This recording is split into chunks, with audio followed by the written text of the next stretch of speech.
வணக்கம். நான் தனலட்சுமி மோகனசுந்தரம் பேசுகிறேன். 3 டேஸாக வீடியோ வந்திருக்காது. என்னால் போட முடியல. பையன் வீட்டுக்கு போனதுனால என்னால் கூழு ஊற்ற போகணும். அதனால் போட முடியல. இன்றைக்கி ஆடி அமாவாசைங்கிறதுனால வடை பாயசம் செஞ்சு வைப்போம் இல்லையா, எல்லார் வீட்லேயுமே செய்வோம். நம்ம வந்து சேமியா, ஜவ்வரிசி அந்த மாதிரி செய்வோம். இன்றைக்கி ரவையில் நம்ம வித்தியாசமாக செய்யலாம். இது எங்கள் ஊரில் அடிக்கடி செய்வாங்க. அதை எங்கள் அம்மாலாம் எங்களுக்கு செஞ்சு கொடுப்பாங்க. ரொம்ப நல்லாயிருக்கும். அதை நான் உங்களுக்கும் இப்போ எப்படி செய்கிறதுன்னு ஷேர் பண்ணுறேன். பாருங்கள், இப்போ ஸ்டவ்வை ஆன் பண்ணியாச்சு. கொஞ்சமாக நெய் ஊற்றிருக்கேன். அடுத்து இந்த முந்திரி திராட்சை நெய் காஞ்ச உடனே முந்திரி திராட்சையை போட்டு நல்லா கொஞ்சம் பொன்னிறமாக வறுத்து எடுத்துப்போம்.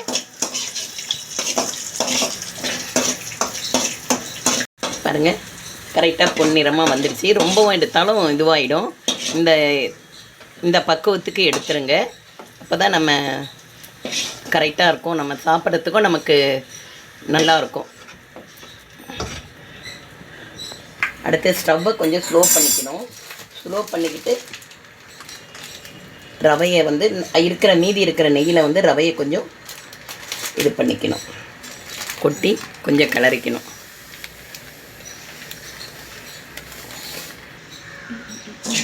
ரவையை நல்லா மீதி இருக்க நெய்யில் நல்லா கிளறிட்டு இதே மாதிரி கிளறிட்டே இருக்கணும். ரவை நல்லா கொஞ்சம் பொன்னிறமாக வந்த உடனே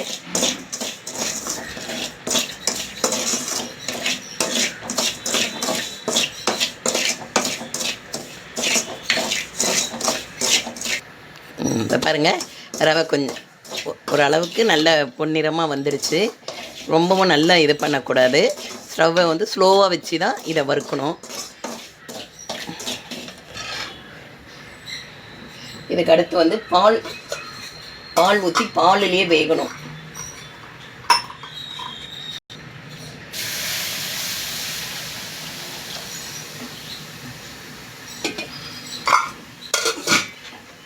அவ்வளோதான் ஃப்ரெண்ட்ஸ். அதுக்கடுத்து நான் என்னன்னு சொல்லி இறக்கும்போது காட்டுறேன். இதுக்கு நம்ம இனிப்புக்கு ஏற்ற சர்க்கரை போடணும். அவ்வளோதான்.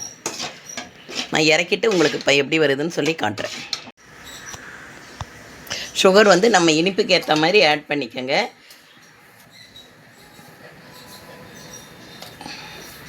நான் பண்ணிட்டேன். எனக்கு கொஞ்சம் சுகர் கூட தேவைப்படுன்றதுனால நான் சுகர் இது பண்ணிட்டேன். கூட கொஞ்சம் தண்ணி ஆட் பண்ணிக்கோங்க. பாலே வேண்டாம், கூட கொஞ்சம் ஒரு தண்ணி. இது ஒரு கொதி வந்த உடனே இறக்கிடணும். அவ்வளோதான். நான் உங்களுக்கு என்னன்னு சொல்லி காட்டுறேன். இன்னும் இறக்கிட்டு உங்களுக்கு எடுத்து காட்டுறேன்.